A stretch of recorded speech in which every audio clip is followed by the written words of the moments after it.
की जाती है अलग साइट पर, जिससे कि जो मौसम के अनुसार जो किसान है वो अपने बाग में समसामयिक कार्य कर सके। यहाँ डॉक्टर गुंडप्पा, आपके पास हम आना चाहेंगे, कीटों को लेकर आप बता रहे थे किस तरीके से जो कीट नियंत्रण है वो किया जाए, और एक ट्रैप भी मैं आपके हाथ में देख रहा हूँ, किस तरह का फायदा इससे किसानों को मिलता है?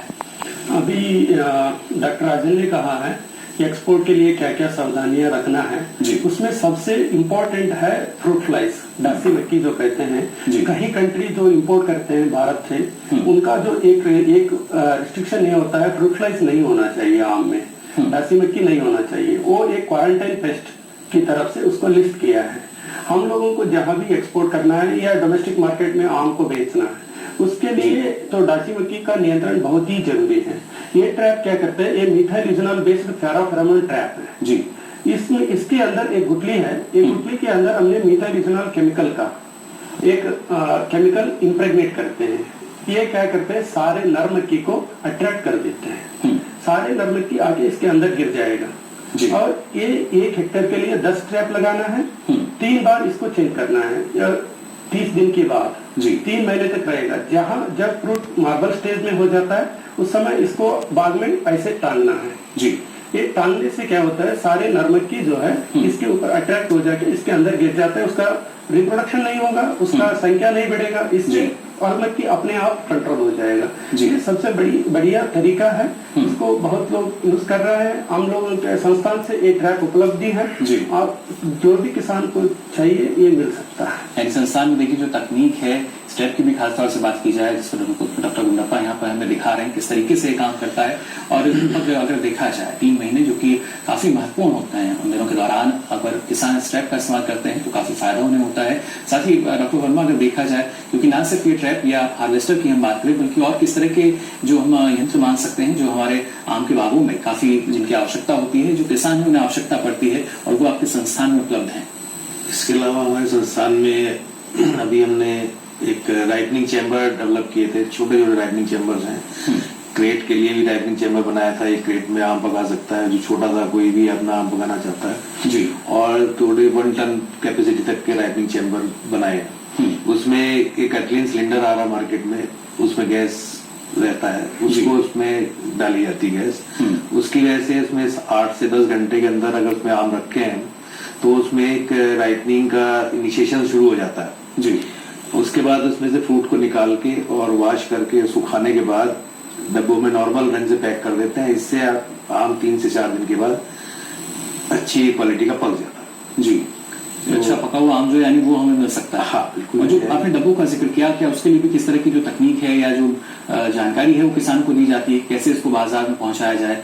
अभी बाजार में मेरे देखने में दिल्ली मंडी और अगर किसी मंडी में जाके देखता हूँ तो जो डब्बे मार्केट में मिल रहे हैं वो बड़ी CFB बॉक्स इसको बोलते हैं, थोड़ा घटिया क्वालिटी के होता है।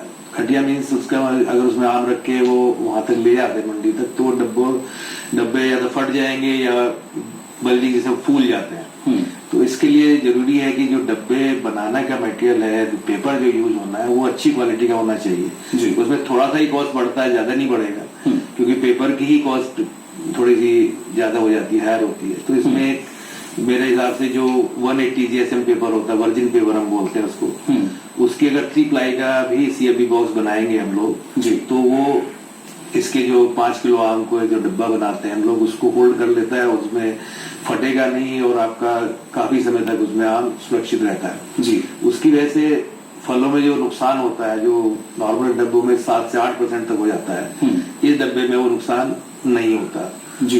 तो ये तो बाजार तक जैसे आपने बताया कि पहुंचा देते हैं, लेकिन अक्सर हम देखते हैं जो किसान हैं वो रासायनिक तरीके से कोशिश करते हैं कि आम को जो है डॉक्टर राजन उसको पकाया जाए, लेकिन अब तकनीक भी हमारे पास है और खासतौर से गैस चैम्बर का भी यहाँ हमने अभी जिक्र किया था। किस तरीके से सारी सहूलियत जो है, सुविधाएं हैं, एक किसान को मिल सकती है जो आम की खेती करता है? आज अगर आप देखें तो जो पहले आम आता था उसको सबसे ज्यादा दाम मिलता था जी। आज सारे किसान परेशान हैं। पहले भी मार्केट में आम भेज के वो दाम नहीं पा रहे। उसका कारण ये है कि आज ग्राहक जो है उसके दिमाग में आ गया है कि आम को कच्चा तोड़ा गया है और कार्बाइड से पकाया गया है जी। जैसा कि आप जानते हैं कार्बाइड पे सरकार ने बैन लगाया है, तो इसके बहुत से कारण हैं। ये स्वास्थ्य के लिए अच्छा नहीं है, कैंसर कारक। इसके अनुसार इनके जो कार्बाइड का अवशेष होता है उसमें बहुत सारा जो इनर्ट मटेरियल होता है उसमें कैंसर कारक पदार्थ पाए जाते हैं। तो भारत सरकार की तरफ से इसमें बैन है और आप देखते हैं कि किसान भाई फलों में अच्छा रंग लाने के लिए या कच्चे तोड़े हुए आम को पकाने के लिए कार्बाइड का प्रयोग करते हैं। तो हमारे संस्थान में इस पे काफी काम किया गया, कार्बाइड को कैसे रिप्लेस किया जाए, दूसरे तरीके अपनाए गए, और कैसे इथिलीन, जैसा डॉक्टर साहब ने बताया, इथिलीन जनरेटर तो है ही बड़े बड़े किसानों के लिए है, लेकिन छोटे छोटे सिलेंडर आ रहे हैं, जैसे हमारा फ्रेश के ये परफ्यूम के कैन होते हैं, उसी तरह से छोटे आने लग गए हैं। उनका प्रयोग करके किसान भाई अपने आम को अच्छा लुक दे सकते हैं, अच्छा रंग दे सकते हैं, यानी आमतौर से देखा गया जो है वो मिल सकती है।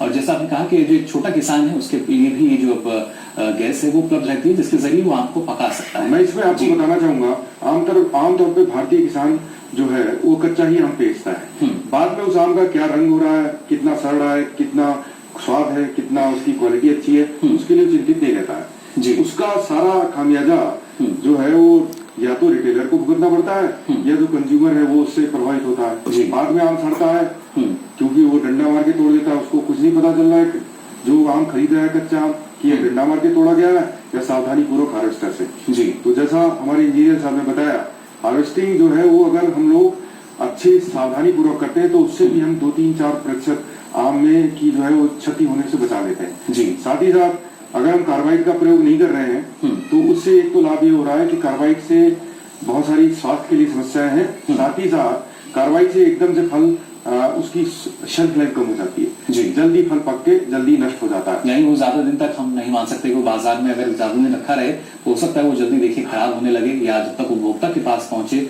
उस फल की जो गुणवत्ता है वो काफी हद तक कम हो जाए। इसलिए जरूरी यही कि जो मानक है उनका हमें ख्याल रखना चाहिए, सावधानी बरतनी चाहिए। इस बारे में डॉक्टर शुक्ला आपसे भी हम जानना चाहेंगे, क्योंकि अक्सर हम देखते हैं जो किसान है वो समय से पहले ही तुड़ाई कर देते हैं, जो पूरी तरीके से जो फल है पकता नहीं उससे पहले ही, जैसा कि अभी डॉक्टर राजन ने भी बताया, कोशिश उनकी यही होती है कि सिर्फ बाजार तक पहुंचाना है। क्या इस दौरान भी कई ऐसे रोग हैं जो कि हमारी फल की गुणवत्ता को प्रभावित करते हैं, और खासतौर से जो किसानों की आमदनी है वो भी उसके जरिए प्रभावित होती है? जल्दी फल तोड़ने के पीछे दो प्रमुख कारण हैं। एक तो मार्केट में अच्छा रेट पाने की इच्छा, दूसरे जहां फल डाली पे लगा है और वर्षा प्रारंभ हो जाती है तो उसके बाद शोल्डर ब्राउनिंग नाम का एक रोग फलों के ऊपर काफी होता है, जिससे फल काले पड़ जाते हैं और उनकी बाजार में गुणवत्ता कम हो जाती है, रेट कम मिलता है। तो इस रोग से बचने की जहां तक बात रही तो इसके लिए हमें ध्यान देना होगा कि जैसा कि अभी एक्सपोर्ट की बात हो रही है, अच्छी गुणवत्ता की बात हो रही है, रसायन मुक्त उत्पाद की बात हो रही है, तो उसके लिए जरूरी है कि हम समेकित नियंत्रण पर ध्यान दें और वर्ष भर हमें क्या क्रियाएं करनी है, क्या क्रियाएं नहीं करनी है, इस पर बहुत ज्यादा ध्यान दे के चले। क्योंकि तुड़ाई उपरांत बरसात का मौसम होता है, उसके बाद जैसे ही बरसात खत्म होती है हमें फसल पर ध्यान देना बहुत जरूरी होता है। उस वक्त देखना चाहिए कि जैसे एंथ्रेक्नोज का ही इनोकुलम है, पत्तियों पे भी इसका लक्षण होता है, अगर वो बाग में है तो उसके लिए बाग की सफाई सुथराई करनी चाहिए, जुताई अगर जरूरी है तो जुताई करनी चाहिए। उसके साथ कॉपर ऑक्सीक्लोराइड 3 ग्राम प्रति लीटर का छिड़काव भी किया जा सकता है, जिससे कि इसका जो इनोकुलम जिसको कहते हैं जो बना हुआ है बाग में वो कम हो जाए, और आगे जो हमारी फसल अगले साल आने वाली है सर्दी के उपरांत उसमें ज्यादा इनोकुलम ना रहे और ज्यादा क्षति ना हो।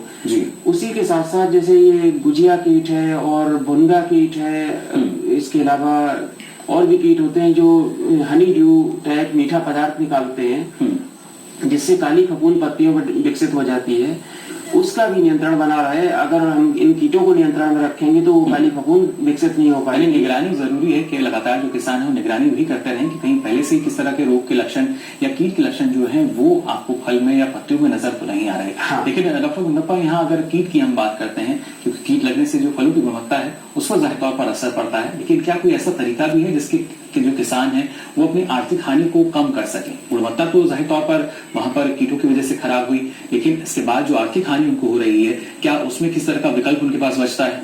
इसमें एक चीज है, जब किसान पेस्ट मैनेजमेंट की बात करते हैं या कीड़ा का नियंत्रण करने के लिए सोचते हैं तो खुद का डिसीजन सही समय पे लेना पड़ेगा। क्या होता है, ये नेबरिंग फार्मर जो बाजू वाला फार्मर जो कर रहा है उसको देख के ये कर देते हैं।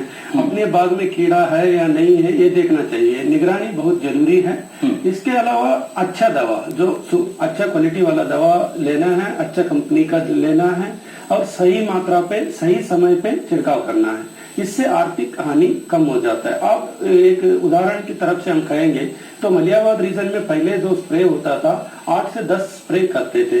हम लोगों का जब अग्रो एडवाइजरी अभी हमारी डॉक्टर राजन साहब ने कहा है तो अग्रो एडवाइजरी हर हफ्ते निकलने की वजह से क्या हो गया, किसान के अंदर एक जागरूकता आ गया। इससे 3 से 4 स्प्रे में सारे जो कीड़े हैं उसका कंट्रोल हो रहा है। इससे आर्थिक जो नष्ट होता था उसका यानी जो आर्थिक नुकसान होता था उसमें काफी कमी आई है अगर समय रहते ही सावधानी बरती जाए। और इसके लिए लगातार जो संस्थान है वेबसाइट के जरिए किसानों को जागरूक कर रहा है, जानकारी ये यहाँ पर पहुंचा रहे हैं। लेकिन यहाँ डॉक्टर वर्मा आपसे जानना चाहेंगे, जिस तरह का नुकसान जो है वो अगर फल तुड़ाई की हम बात कर रहे थे, कुछ फल ऐसे होते हैं जो तुड़ाई के दौरान खराब हो जाते हैं, सीधा जमीन पर आ जाते हैं, क्या उनके प्रसंस्करण को लेकर या किसी और विषय अगर जो किसान है उसको अगर बेहतर तरीके से अगर चाहे कि उससे उसके जरिए भी आमदनी मिल सके, इसके लिए भी किस तरह की जो तकनीक है वो किसानों को बताई जाती है? संस्थान के पास इस तरह की तकनीक है? संस्थान ने इस विषय में काम किया है, क्योंकि जो किसान या मलियाबाद रीजन के किसान है वो अपने आम की तुड़ाई अक्सर डालियां हिलाकर या डंडे से तोड़ते हैं जी। उसकी वजह से 8 से 10% जो फल है उनका वो फट जाता है। उस फटे हुए फल का वो मार्केट में तो बेच नहीं सकते, तो उनके यहाँ पे क्या होता है उसकी वो करते हैं छील के उसका अमचूर बनाते हैं जी। तो पहले जो अमचूर बनाते थे उस टेक्निक में इनको करीब 60 रुपए प्रति केजी के हिसाब से पैसा मिलता था। तो उनको इस मामले में भी उनको समझाया गया कि इसको छीलना अच्छे से करना है और इसमें जो इसका कलर है वो अच्छा बना रहा है, उसके लिए भी उनको टेक्निक सिखाई गई जी। उस कारण उनका जो मूल्य है 60 से लेके 100 रुपए तक मिलने लगा है उसमें। तो काफी किसान इससे साथ जुड़ते चले जा रहे हैं जी। तो जो फटे हुए फल का जो ये विस्तारण है इस तरह किया जा रहा है, लेकिन जो हार्वेस्टर से तोड़ने पे ये नुकसान बिल्कुल ही कम हो जाता है और उसका बाजार में मूल्य जो फ्रेश फूड इसको बोलते हैं उसके रूप में अच्छा मिलेगा। मैं किसानों से ये अपील करता हूँ कि वो अपने फलों की तुड़ाई हार्वेस्टर से करें या हाथों से करें बस। चलिए बिल्कुल नहीं, एक देखिए सावधानी के तौर पर ही अगर देखा जाए, अगर नुकसान भी होता है तो वहां पर एक प्रसंस्करण का विकल्प आपके पास है, उसके जरिए भी आप अपनी आमदनी को बढ़ा सकते हैं। लेकिन डॉक्टर राजन अगर देखा जाए, क्योंकि अक्सर जो ग्रेडिंग है उस पर काफी जोर दिया जाता है, यहाँ जो आपके हमारे किसान हैं उनको आप क्या सलाह देना चाहेंगे? ना सिर्फ ग्रेडिंग बल्कि और किन बातों का ध्यान दें? मैं आपको बताना चाहूंगा कि उत्तर भारत में विशेष तौर से इस बात की कमी है। दक्षिण भारत में देखेंगे कि बहुत सारी प्रोसेसिंग फैक्ट्री हैं। मैं जरूर मानता हूं कि वहां की किस्में जैसे अल्फांजो, तोतापरी और केसर, इनका बहुतायत से उपयोग किया जा रहा है पल्प इंडस्ट्री में जी। लेकिन उत्तर भारत में भी इसकी आवश्यकता है। संस्थान ने बहुत सारे कार्य ऐसे किए हैं, तकनीकी भी संशोधित की है, जिसके द्वारा जो छोटे डी ग्रेड के या सी ग्रेड के फल हैं उनको हम उपयोग करके उनसे पल्प निकाल सकते हैं जी। अभी हम लोगों ने कार्यक्रम प्रारंभ किया है और एक विस्तृत रूप से हम लोगों ने एक मुहिम चलाई है, क्या हम 1-2 महीने पल्प के आम के पल्प से आइसक्रीम का निर्माण करें जी। और उसको करके प्रायोगिक रूप से देखा गया, उसकी एक्सेप्टेबिलिटी भी अच्छी है और कई आइसक्रीम कंपनी आगे आ रही है जी। लेकिन सबसे बड़ी समस्या यहाँ पर यह होती है कि थोड़े समय के लिए आम उपलब्ध रहता है, तो हमको ऐसी तकनीक डेवलप करनी है जो हमारी उत्तर भारत की किस्में जैसे दशहरी और दूसरी किस्में भी हैं उनका उपयोग करके हम उससे पल्प निकालें जी। बड़ा फल निर्यात या अच्छे मार्केट के लिए अपने डोमेस्टिक मार्केट के लिए इस्तेमाल करें, उससे पैसा कमाएं और जो बेकार फेंक देने वाला फल या जो 2-4 रुपए किलो में बिकने वाला फल है उससे भी अच्छा दाम प्राप्त करने के लिए उसमें से फल निकालें, जिसको कि गूदा कहते हैं। और अपने इस उत्तर भारत में भी इसकी एक प्रथा चलाई जाए कि गूदे का उपयोग विभिन्न क्षेत्र में कैसे हो सकता है जी। बिल्कुल आपसे आगे हम जानकारी जरूर लेंगे, लेकिन कोशिश यहाँ पर देखिए संस्थान द्वारा यही की जा रही है कि बिल्कुल भी जो नुकसान है वो आम के किसान को ना हो और किस तरीके से आम की खेती करके उनको और ज्यादा फायदा मिल सकता है, कैसे आम की खेती उनके लिए और ज्यादा खास बन सकती है, इसके लिए लगातार कोशिशें संस्थान द्वारा की जा रही हैं। फिलहाल विचार विमर्श में वक्त हो चला है।